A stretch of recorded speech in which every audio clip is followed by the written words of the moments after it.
everybody. Welcome to the latest installment of MSP Business School, and Happy New Year to those of you that are catching our first episode of the year.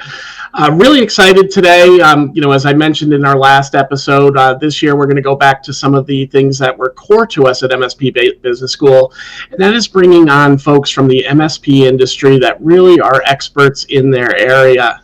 So I'm really excited today to welcome Alex Ivanov from Accellis to the show. Alex, welcome. Hi, thanks for having me, Brian.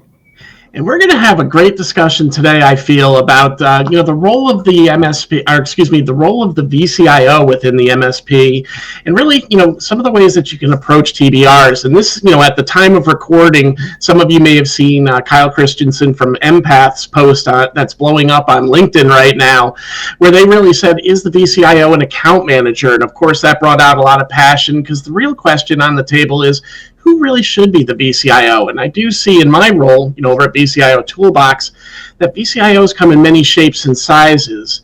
But what we got to do is work with those VCIOs so they're consistent in delivering certain conversations. And I think that's the part that has, maybe slowed down or caused some distaste for some MSPs in the QBR process, as a lot of those account manager-led calls have really just become thinly veiled sales calls, and their customers lose interest quickly. So I'm excited to hear Alex's thoughts on this, as well, as this has always been a hot topic out there, and certainly excited to have him on the show. But Alex, let's maybe kick things off by telling people a little bit about your backstory and how you ended up here in our little world of MSP. Absolutely, yeah, and I think and I have not seen that post by Kyle Christensen yet, but I have seen posts of that ilk many times.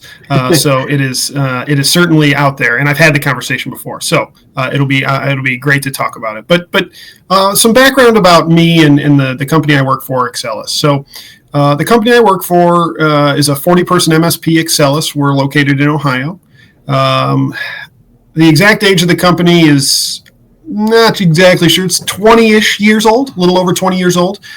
We started out, from what I understand, which was far before my time, as legal software consultants. Old things for people in that space, time matters and jurists and PC law. And we implemented those things and put them in for people for, law offices and helped them along the way. Well, over time, and I'd say probably about 10 years ago, maybe a little bit, maybe more, maybe 12, somewhere in that span, they started kind of, the people at Accellis at the time sort of started looking at things, and they saw like, oh, well, these people need help. They don't have a server, and they want to put in this thing, and they need a server, and they don't have anybody to put it in. So maybe we could put it in. And those types of things evolved. I think they did some phone stuff for a while. And then, now we've been, like I said, a full-fledged MSP for 10 years, probably somewhere in that boat. And I've been at Accellis for almost 7 years, which was a tumultuous journey a little bit. We had high turnover when I started, but and it'll lead into kind of a lot of what we talk about, the way that we stabilized ourselves and became what we are today, which is a much stronger MSP than we were at the time, which was kind of like break fix, we'll get your stuff done, and we made stops to the client, and there you go, and they were happy, but we weren't doing what I think all of the I don't want to call it the new trend, because I don't even want to think of it as a trend. I think it's a staple of what we need to do as stewards of kind of that IT infrastructure for people, and that's helped them plan their infrastructure. But we started off. I was the first. At the time, we called them technical account managers. We just recently changed our title to VCIOs, although we still have a technical account manager, which we kind of consider junior, and we can get into that talk a little bit as we go. And how that's, and there's still questions around that even for us. So it'll be interesting to definitely have the conversation. So we're a team of 4 now. So out of our 40, we have 4 of us that are in that role.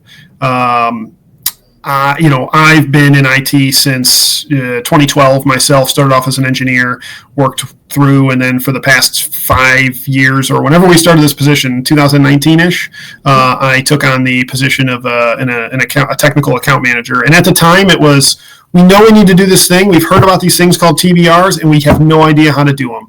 So but we know that we really think there's going to be value to them. How do we do it?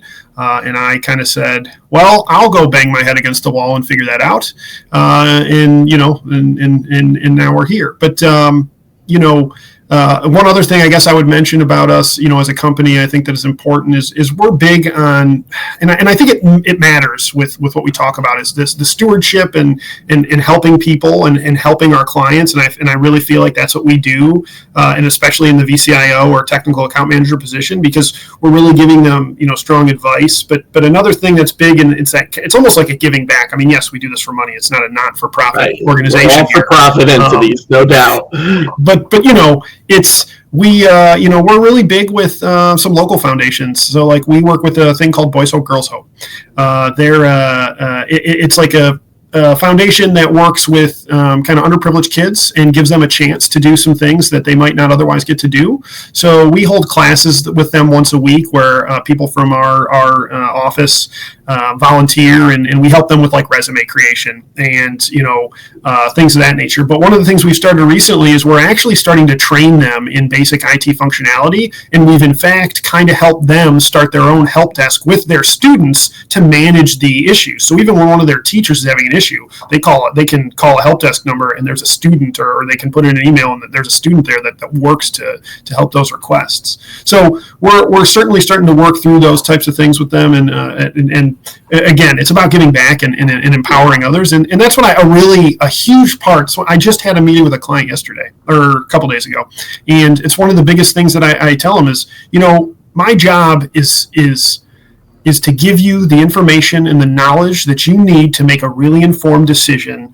on your technology and your business, because it's not just your technology anymore. Most of the time, that technology is your business. So our jobs are really to give you that information. I can't force you to do anything, and I'm not going to, but I am going to tell you what's important and what you need to jump on and what the risks are and how you plan to be successful going into the future. So, and that's probably a good transition from your background into what is the VCIO role, right? Yeah. From my seat, I've always looked at it as we're the advocate for the customer. While we work for our MSP, and certainly we have our intentions as we bring things like business reviews and other conversations to bear. The reality is we're there also to be the advocate for the customer. If they're having challenges at any point within our within their relationship in our business, right? They have many touch points: engineers, help desk, ownership, all that. We're there to be their advocate and carry their voice forward internally, and have some of those conversations that they're not privy to have. You kind of touched upon it. We're at a point where our stewardship and our leadership is a core component. They don't generally have CIOs, or if we're working in a co-managed situation, we're the trusted advisor being brought in with an outside perspective, because we see more than they get to in their silo, right there in front of them. So, it's our job to really help them there. And the thing that I liked, and I heard you talk about too, is from the customer's perspective, there is no line between the VCIO and the vCISO sometimes too, right? So we got to be thinking in risk terms, those kind of terms, because the reality is, even though we'll argue, hey, we got to build security stacks and we got to build those services in because they do cost, more money to deliver, and we do have to refine that process when we're delivering a cybersecurity program. The customer thinks from the moment they sign the contract that we touch everything that's, connected to a cord, a wireless access point, or turns on, right? So, we at least have to be kind of engaging with them on security best practices at all areas. But, with that, I'll pivot to you, Alex, and tell us a little bit about kind of how you're approaching your clients today in that, that VCIO role.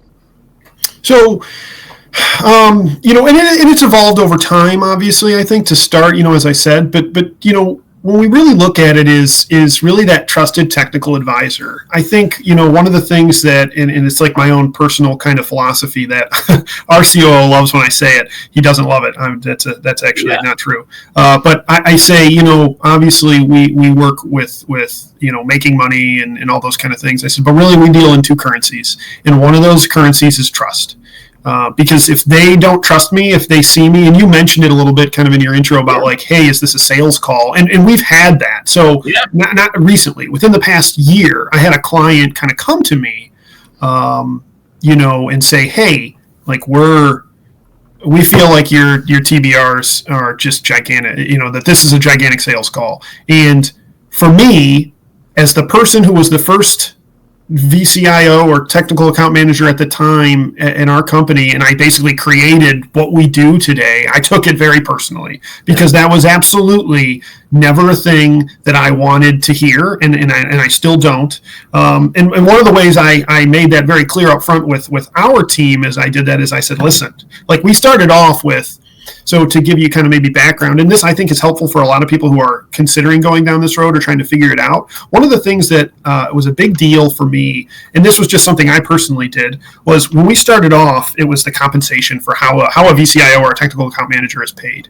And one of the things that we had were like commissions based on sold projects and, percentages and all that kind of stuff. Like, hey, if you sell this and you get this much of the server because you sold them a host and all that. And within 6 months, I said, I don't like this at all. This is not, I don't like this. I'm like, what do you mean? And I'm like, well, I can make money and that's great, but it makes me feel like I'm not always putting the client first as much as I want to, and I try to. There are times when it's like, well, I can sell them this server, I can sell them this server, and they're both great. This one's a little better, and it can make us a lot more money, so like I should sell them that one. And it was like, I didn't even want to have that thought. It just, to me, that trust, that it's almost a fiduciary responsibility, like in a financial way. I don't even want that to be a possible muddying of the waters. So we killed that. I just said, listen, we got to figure out a different way to have the compensation, be what it can be and needs to be for the position, but that doesn't make I don't know, it just feels not right. So we changed, and we changed to more performance incentive type things where it was like, are you having TBRs? And so we got paid for having the TBRs instead of how much should we sell them the TBR? It was, are you having them with your clients? Yeah, that's a trend that I'm excited to see that's starting to happen throughout the industry, where the metrics are changing on how to measure the VCIO as well. Obviously the goal is to get to the point of getting some projects done. But, my philosophy has always been from a TBR perspective. It's learn what the customer's trying to do, understand that, what they're trying to, their key objectives and goals for their business. Build your roadmap to satisfy those goals, helping productivity and efficiency, right? And if you can show them the dotted line to business outcomes, they're ultimately going to end up buying that project. Yeah. It's something new that's coming in. So the byproduct is that, the sale becomes the continuation of the journey, if you really think of it that way. And if we're building out a roadmap and we're taking that finance point of view too, and saying, hey, customer only spent $30,000 with us last year. There's no way I can ask them for $100,000 this year. With these projects, how am I going to build how am I going to build a budget that's going to also be in alignment with what their needs are? Yeah, I might want to stretch them past the 20-30 they paid last year a little bit because we need to get things done. But I could also move some of those B and C priorities to, further years or a little bit out further, or at least give them the option by showing them a priority matrix and saying, hey, this is the stuff you need to get done. And these are the things that would be beneficial to you, but certainly if budget doesn't allow, we can look at reframing. 100%. I mean, yeah, that's a key. I mean, one of the things and again, this new client that we just brought in that I was talking to, I said, if I'm doing my job correctly, the first one, you're new, like it's going to be kind of immediate type stuff and it's going to seem big and overwhelming. But like ideally, as we have these business reviews, I'm 12 to 18 months ahead of time with you and maybe even further at times. So like when we're having these, they're check-ins along the road and you already know this stuff is coming and it's not a surprise and it's not like we can fix it to your budget at times if we have to change things. Like, and a lot of times that first one I start, I have to throw a date on the calendar and I go, hey, this is where I'm putting it based on no knowledge of you other than, because you're new, other than we need to talk about this. And if I don't put it somewhere, then we won't talk about it. So feel free to help me move this around. I want to learn what you can tolerate. My job, and as we mentioned earlier, is my job is to help you really assess things and understand your risks and your goals. So here's how we achieve those things. Here's how we minimize your risk. Here's how we achieve those goals. Here's how we move through these things together, like as a team. And that there's a couple things that we talk about, which is getting to be on the same side of the table with the customer, with the client. Is I almost don't even like to use the word client. Is we really want them to be a partner. I want us, you and myself, partner, client, to be solving the problems in front of us. What you don't want to do is sit across the table from them, literally, or maybe more figuratively, and go, hey, like, it's talk about how I don't want them to see me as a salesperson. And we do there's just a lot of the way that we, and it's more like almost philosophical in the way that we approach things. And again, part of that is incentives for our, the way that we work compensation, so that our mindset is when we go into those meetings, it's to give you the best strategy to move forward. Strategy is a key thing for us. We just rebranded we were account management, and we literally at first of this year changed our team name internally to client strategy, because that's really what we're doing. And that's what we're about. We are selling the client the strategy to be successful via the means of technology to achieve, as you mentioned, business goals, and to mitigate risks that could potentially cripple a company. I mean, I've had some, you like to think we work in an industry. So we work in an industry we're not a doctor. I'm not operating on somebody and saving their life. So it's not, when you take a large perspective, it's not that serious. However, at the same time, I've had phone calls with clients where we've had major disasters occur because of whatever it is.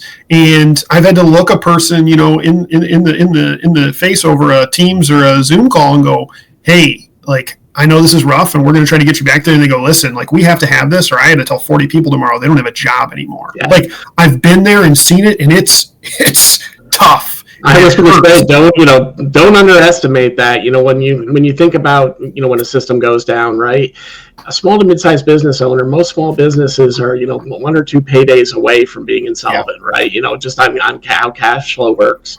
If we are working with medical facilities or other areas, things could be tied to life or death items, right? At least the tools that are diagnostically looking at it, right?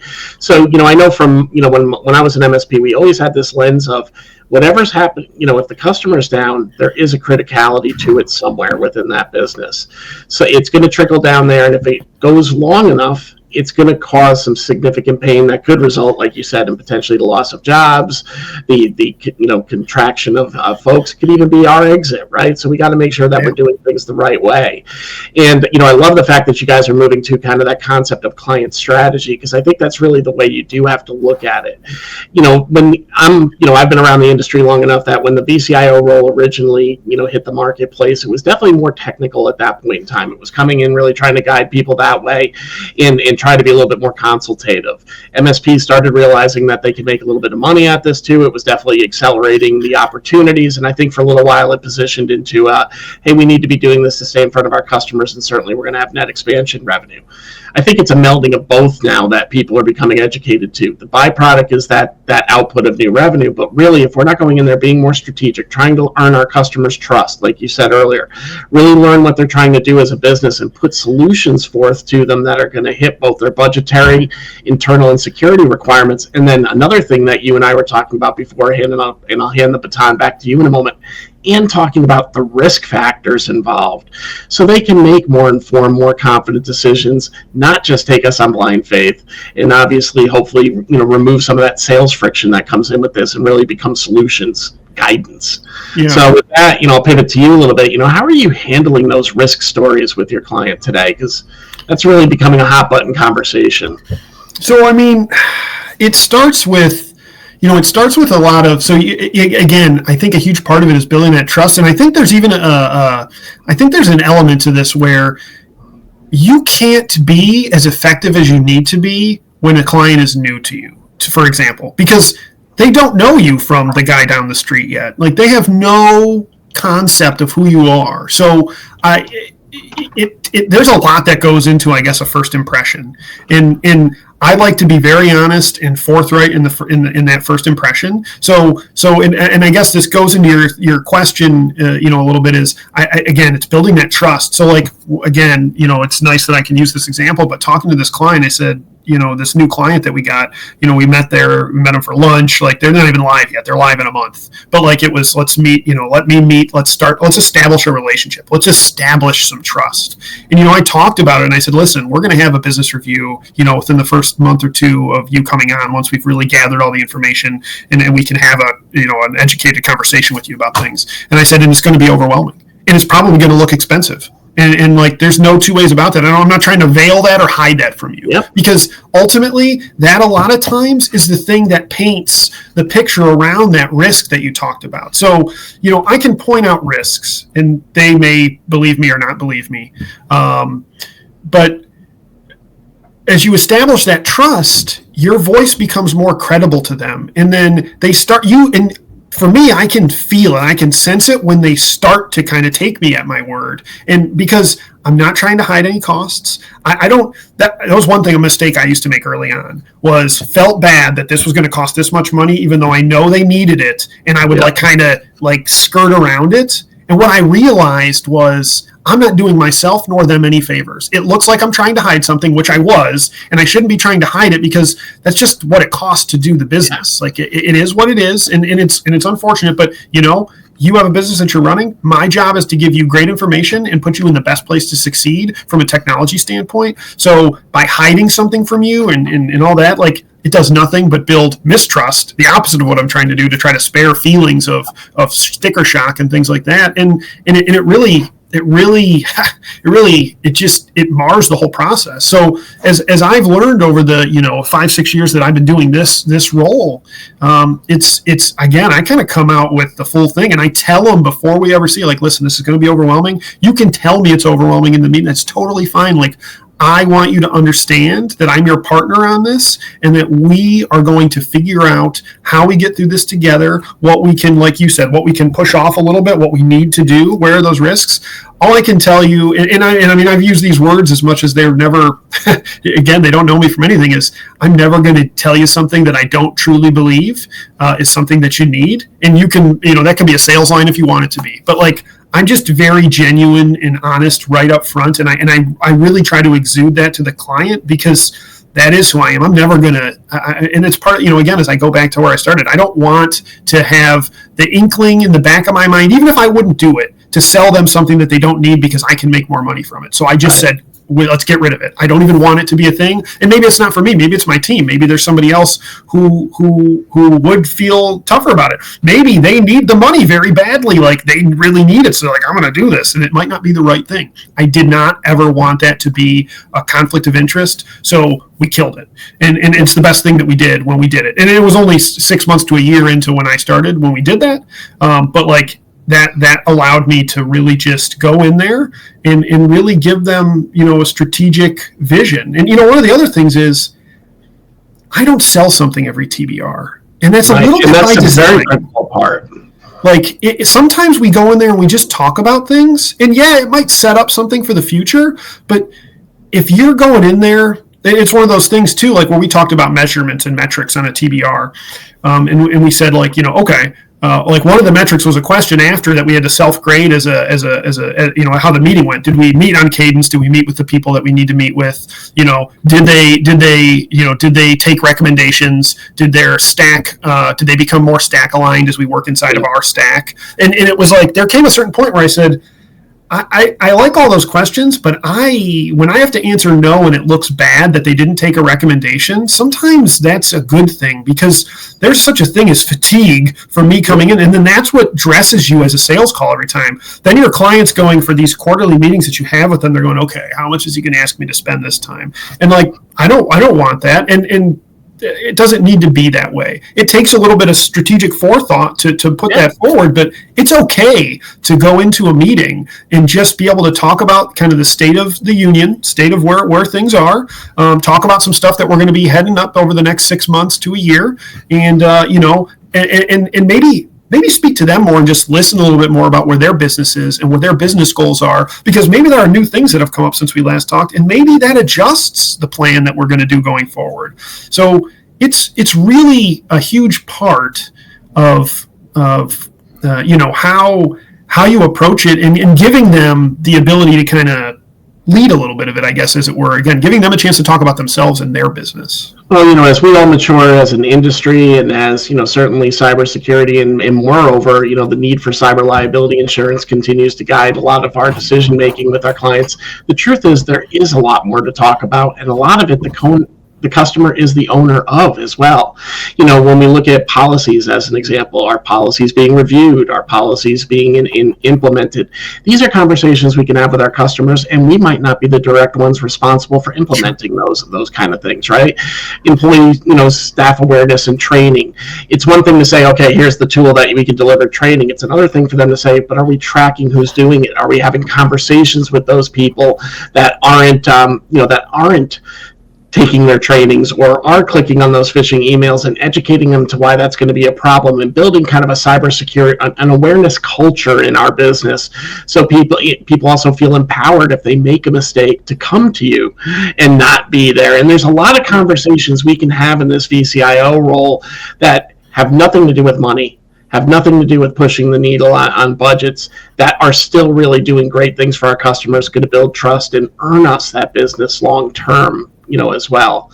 And that's the other part I think we got to, as a community, not lose sight of. These are meant to be long-term relationships. Yep. Whether they sign a contract month to month or 5 years, the reality is we're going to be in it to win it with each other for quite some time. And if we all do the right things, it's going to be a winning relationship, and generally will help us flourish and get more. So, sure. Alex, we're getting near the end of our time, but I know we had one other quick topic, and I think it kind of goes into how to manage people a little bit too. You mentioned earlier that you're dealing with the legal community, and I think those of us that have dealt with lawyers, we know there's a lot of Type A personalities over there, and those are also folks that, even though they love to charge you by the hour, the way they like to charge you, they will use the word fiscally responsible right now, but interpret that as you will. How are you handling those types of relationships? Because that could be a different dynamic, and those Type A personalities definitely need a different way of engagement.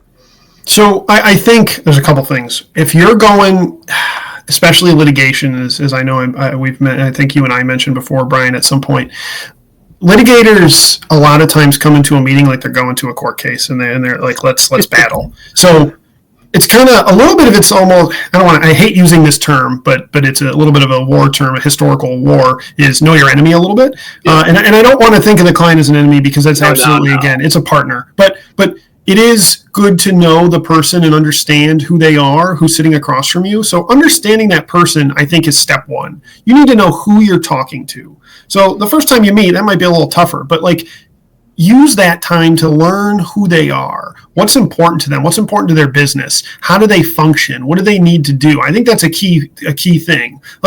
There's no way, so if somebody's an extreme Type A personality, there's no way that you're going to win them every time. But you kind of think of what can you do that's good? And I would say, so a big thing is really preparation. That's honestly maybe the biggest thing when dealing with them is when you're going in there, are you prepared? And that means knowing them, but it also means, do you know what do you have an agenda? Are you prepared with that agenda? Do you have the things? And it's thinking a little bit ahead. Again, they go into court cases. And one of the things that you do as a lawyer, as a person in the legal field, is you have to think of what the defense or what the other side is going to present or what they're going to ask, so that you can have an answer for that before they ask it.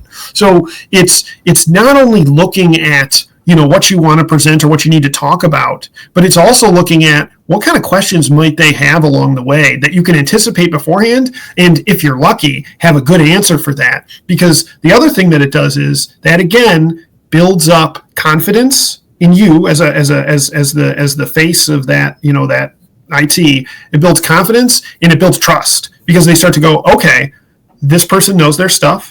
They're putting together good recommendations, and they're working with me, and then you can in fact begin to disarm them a little bit. It doesn't always work in there, but I can tell you of there's, we don't have the time for it, but there's a number of stories where I've come in working with a legal client, and I was like, I don't even want to go to this meeting. I don't even want to go to this meeting. It's going to be rough. And now I can tell you that I meet with these people monthly, and it's actually sometimes even a good time. It's a little fun. We have a little fun in that meeting. But it did not start that way at all. If I could, and we didn't even really record back then, if I could see one of my earliest either in-persons or recorded meetings with them and then look at them now, the stark contrast and how that is huge. So I think the best advice I can give inside of that legal community, and something that we specialize in, is, understanding where they're coming from, learning a lot about them, not just generally, but very individually, like who they are, and being prepared with your notes, with your agenda, with whatever it is that you need. And it doesn't mean you have to have a presentation, but know what you're going to talk about, know what you're going to say, be the expert that they expect you to be in those things, and it will help. It will take you a very long way in those conversations. They're not always going to be easy, but it doesn't matter if you're a lawyer or not. Sometimes our conversations are not easy, and that's just part of the job, and that's okay.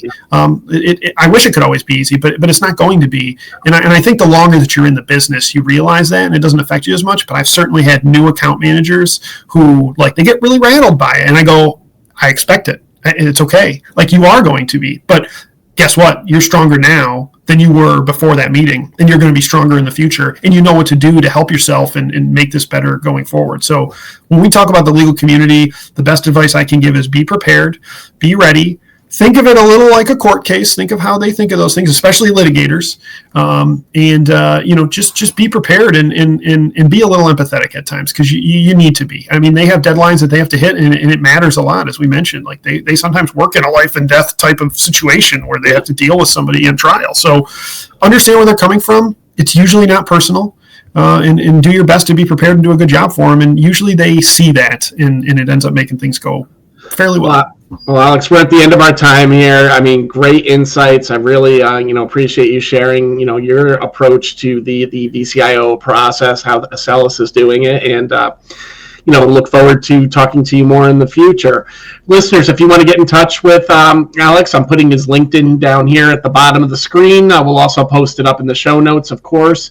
As you all know, listeners, you can get this podcast anywhere you download your podcast today, or up on YouTube as well. So, please, subscribe there and make sure you don't miss an episode. Alex, I want to thank you again for joining us today. Really appreciate your time and insights, and we'll see you again soon. Yeah, thank you very much. If anybody wants to reach out, I'm absolutely always willing to help. So don't hesitate. Thanks, Brian, very much. You bet. Take care.